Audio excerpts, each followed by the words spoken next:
Good morning student. स्वागत है आपका 11वीं आर्ट राजनीति विज्ञान और पाठ तीसरे में। कल हमने दो प्रश्नों के बारे में चर्चा की थी। भारत में प्रत्यक्ष और अप्रत्यक्ष निर्वाचन प्रणाली क्या है, उसके गुणों और दोषों के बारे में हमने पढ़ा था। आज अपने सामने प्रश्न है वयस्क मताधिकार किसे कहते हैं और इसके पक्ष और विपक्ष में तर्क दीजिए। वयस्क मताधिकार जैसे आपको मैंने पीछे बताया भी था, वयस्क मताधिकार का मतलब है कि भारतीय संविधान अपने नागरिकों को एक निश्चित आयु यानी 18 वर्ष प्राप्त करने के बाद वोट देने का अधिकार प्रदान करता है, जिसको अपन क्या बोलते हैं, वयस्क मताधिकार बोलते हैं। तो इसको अपन को लिखना है, तो पॉइंट डालें आप सबसे पहले अर्थ का, और इसमें आप लिखें क्या,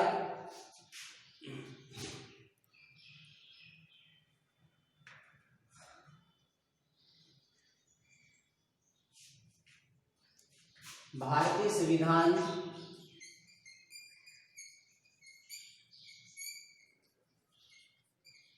अपने नागरिकों को एक निश्चित आयु यानी 18 वर्ष, एक निश्चित आयु प्राप्त करने के बाद वोट देने या मतदान करने का अधिकार प्रदान करता है, जिसे वयस्क मताधिकार कहा जाता है। वयस्क मताधिकार किसे कहते हैं कि भारतीय संविधान अपने नागरिकों को एक निश्चित आयु प्राप्त करने के बाद मतदान करने का अधिकार देता है, जिसे अपन वयस्क मताधिकार कहते हैं। ठीक है, और वो निश्चित आयु कितनी है, 18 वर्ष। पहले ये कितनी थी, 21 वर्ष थी। यानी कहने का मतलब ये है कि भारतीय संविधान के अनुच्छेद 326 में ये बात कही गई है। कहा, अनुच्छेद 326 में, यानी भारतीय संविधान के अनुच्छेद 326 के अनुसार लोकसभा और राज्यसभा तथा विधानमंडल के निर्वाचित सदस्य वयस्क मताधिकार के आधार पर चुनाव किए जाते हैं, जो भारत का नागरिक है तथा जो कानून के अंतर्गत किसी निर्धारित तिथि को 18 वर्ष है, एक संविधान या कानून के अंतर्गत निर्वाचन होते ये अयोग्य नहीं है। अब उसके है अपन तर्क, पक्ष में तर्क यानी गुण या इसके लाभ। नंबर 1, यानी कुछ जो राजनीतिज्ञ हैं उन्होंने इस वयस्क मताधिकार प्रणाली को श्रेष्ठ माना है और कुछ ने इसको श्रेष्ठ नहीं माना है। कुछ ने इसमें कुछ कमियां नजर आती है और कुछ को कमियां नजर नहीं आती है। यानी पहला इसके पक्ष में तर्क है कि यह सिद्धांत जो है वो लोकतंत्र की भावना के अनुकूल है। नंबर 1 लिखे, यह सिद्धांत लोकतंत्र की भावना के अनुकूल है। कैसे है अनुकूल, यानी ये एक ऐसा अधिकार है जिसके तहत व्यक्ति अपने देश की सरकार को या अपनी सरकार को खुद वोट देकर के चुनता है। क्यों? क्योंकि लोकतांत्रिक शासन जन साधारण का शासन होता है और देश के नागरिकों को अपने प्रतिनिधि खुद चुनने का अधिकार मिल जाता है, इसलिए यह लोकतंत्र की भावना के अनुकूल है। दूसरा, लोकतंत्र का आधार है। नंबर 2, यह लोकतंत्र का आधार माना जाता है। यानी वयस्क मताधिकार का जो सिद्धांत है वो लोकतंत्र का आधार है। क्यों आधार है? क्योंकि लोकतंत्र का वैसे मुख्य आधार है समानता, यानी लोकतांत्रिक देश के अंदर सभी नागरिक चाहे किसी भी जाति, धर्म, लिंग और किसी भी क्षेत्र का हर व्यक्ति के साथ समानता का व्यवहार किया जाना चाहिए। तो धर्म और जाति और लिंगीय भेदभाव के बिना देश के सभी नागरिकों को एक निश्चित आयु प्राप्त कर लेने के बाद वोट देने का अधिकार मिल जाता है। अतः ये लोकतंत्र का क्या है? आधार स्तंभ है। नंबर 3, वयस्क मताधिकार। वयस्क मताधिकार देश के नागरिकों में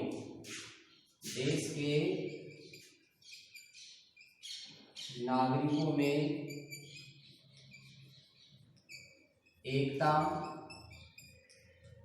समानता। वयस्क मताधिकार देश के नागरिकों में एकता, समानता और भाईचारे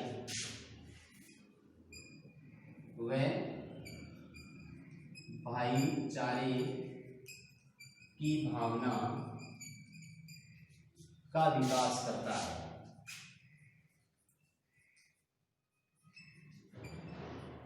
एक व्यक्ति एक वोट, इससे देश में एकता बढ़ती है, समानता का भाव पैदा होता है और भाईचारा भी बढ़ता है। इसके अलावा वयस्क मताधिकार द्वारा नागरिक जो है वो स्वाभिमान की भावना को महसूस करता है, यानी वयस्क मताधिकार व्यक्ति में स्वाभिमान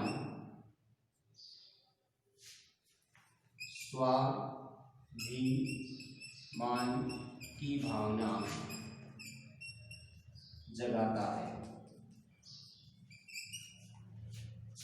और पांचवा इसके पक्ष में तर्क दिया गया है कि यह है राष्ट्र प्रेम, देशभक्ति और राजनीतिक शिक्षा।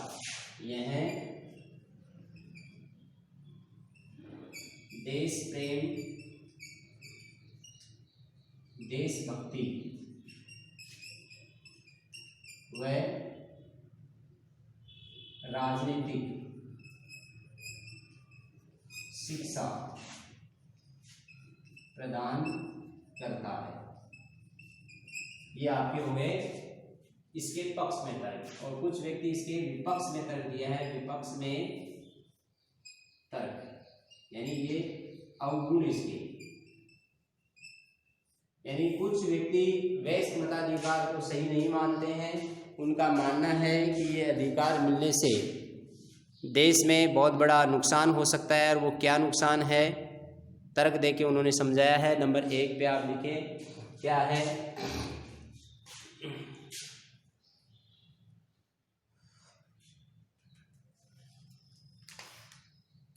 कुछ लोगों ने ये कहा है कि कुछ जनता जो है वो राजनीति में जटिल प्रश्नों को नहीं समझती है, यानी साधारण जनता।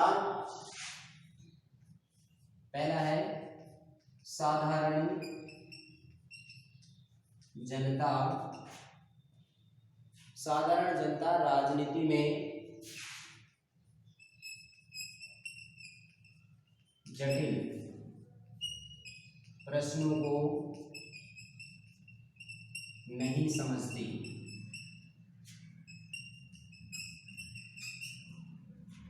साधारण जनता जो है वो राजनीति में जटिल प्रश्नों को नहीं समझती, इसलिए सबको मताधिकार प्राप्त नहीं होना चाहिए। अतः उनका मानना है सभी को मताधिकार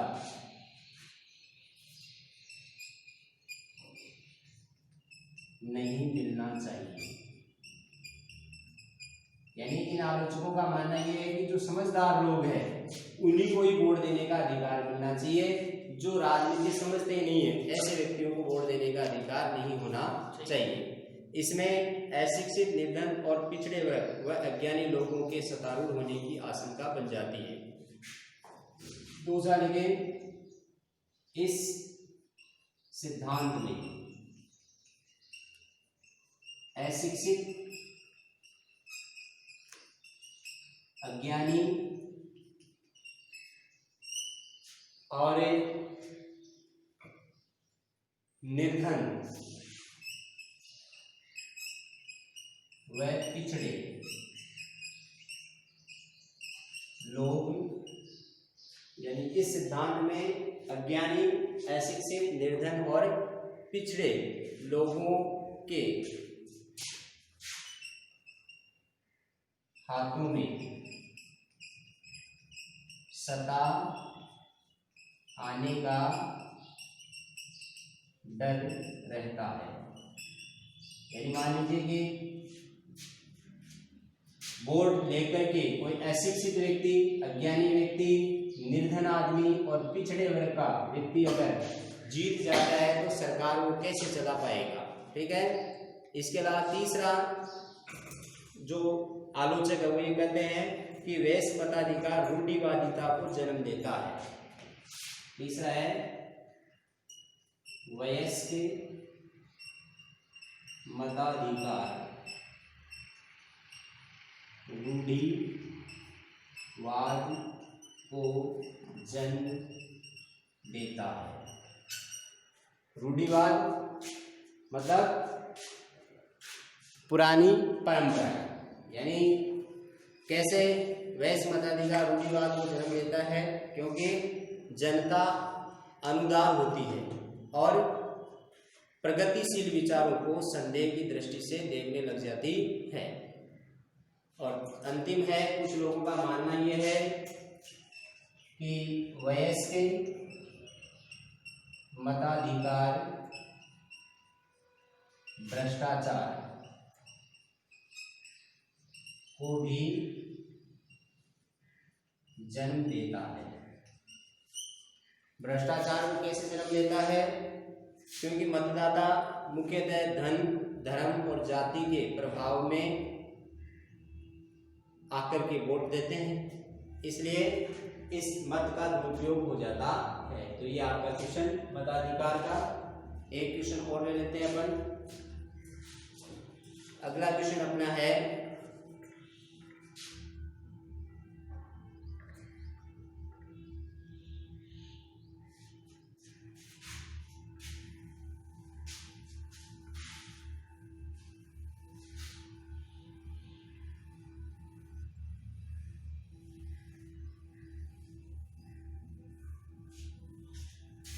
एक आखिरी क्वेश्चन ले लेते हैं।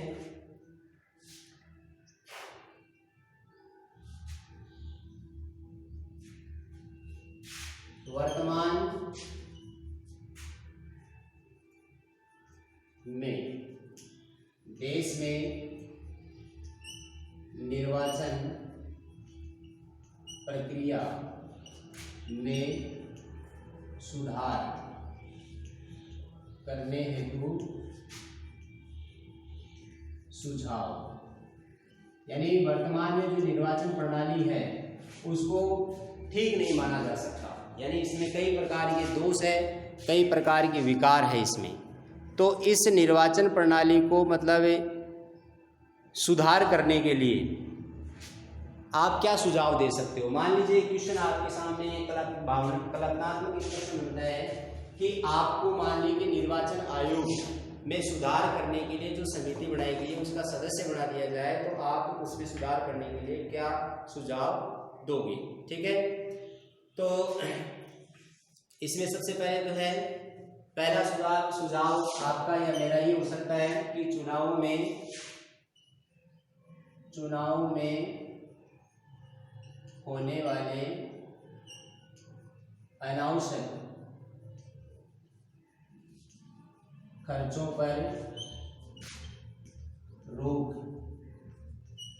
लगाई जानी चाहिए। हालांकि कानून बना हुआ है कि चुनाव में एक निश्चित मापदंड में पैसे खर्च होने चाहिए, लेकिन कानून जो है वो प्रभावी ढंग से लागू नहीं होता है, जिसके कारण भ्रष्टाचार बढ़ता है देश में।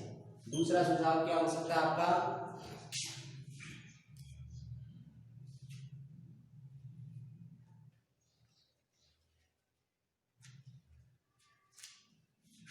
हिंसा फैलाने वाले बाहुबलियों पर चुनाव लड़ने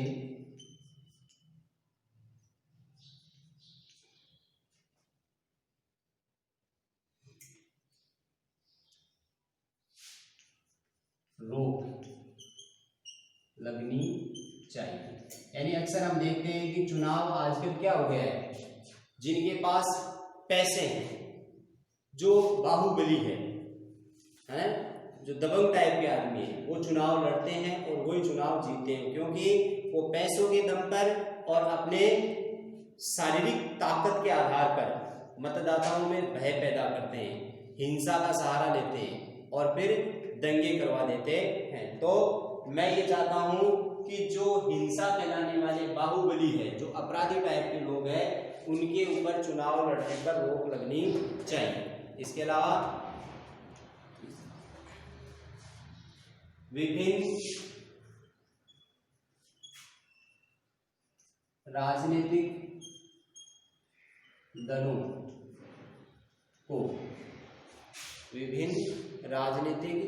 दलों को चुनावी आचार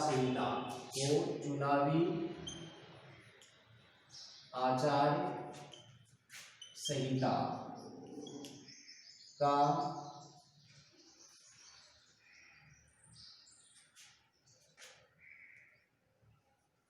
सम्मान करना चाहिए। यानी जो भी चुनाव के अंदर नियम कायदे हैं, उन सब की पालना प्रत्येक राजनीतिक दल को करनी चाहिए।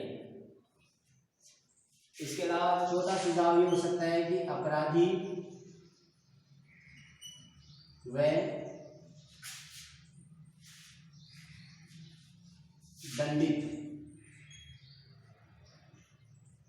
व्यक्ति पर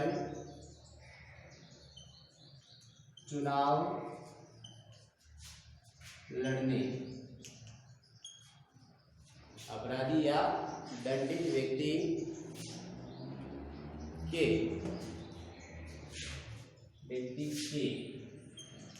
चुनाव लड़ने पर रोक लगानी चाहिए। अगर मान लीजिए अपराधी व्यक्ति चुनाव नहीं लड़ेगा तो देश को अच्छा नेता मिलेगा और वो देश को विकास की ओर ले जाएगा, और अगर अपराधी टाइप का व्यक्ति चुनाव जीत करके संसद में जाएगा तो वो देश में अपराध ही फैलाएगा।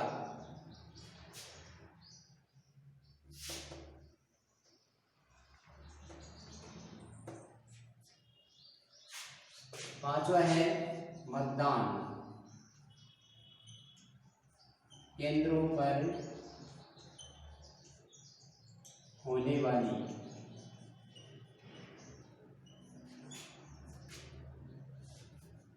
जबरदस्ती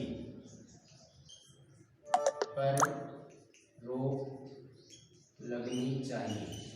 कई बार आपने देखा होगा कि जो पिछड़े हुए इलाके हैं वहाँ पे क्या होता है कि कुछ राजनीतिक पार्टी के दबंग नेता जो होते हैं वो पूरे बूथ पर ही अपना नियंत्रण स्थापित कर लेते हैं और फिर क्या करते हैं, वो ओछी राजनीति करते हैं, फर्जी मतदान करवाते हैं, ठीक है, और जीत लेते हैं, जीत जाते हैं।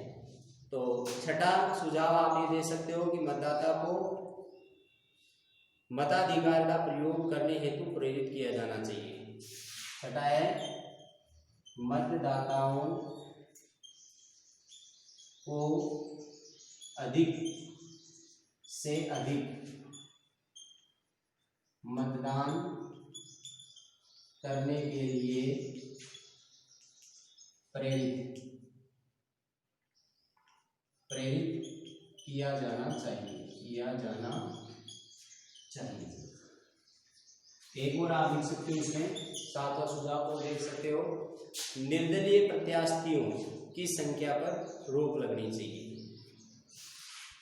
निर्दलीय निर्दलीय उम्मीदवारों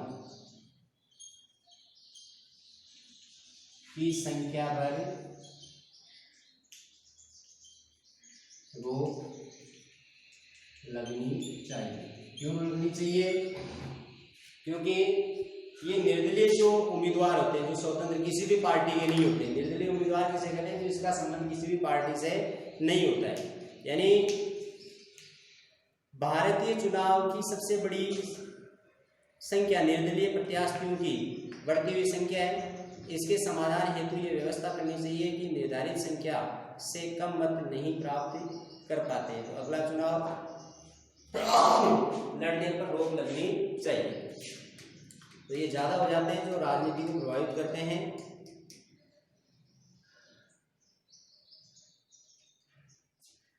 और एक और लिख लो, कुछ प्रत्याशी, कुछ उम्मीदवार मतदाताओं को प्रत्यक्ष व अप्रत्यक्ष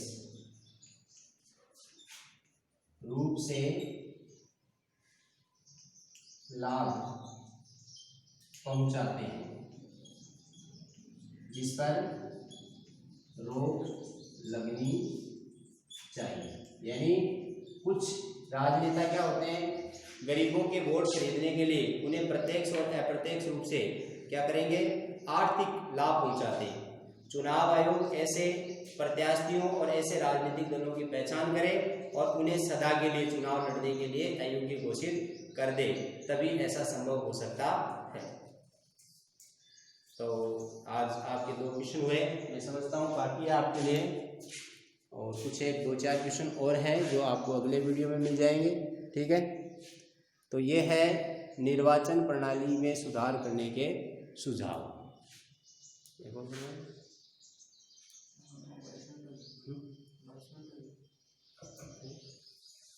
चलो, थैंक यू। उतार ले अपनी कॉपी में।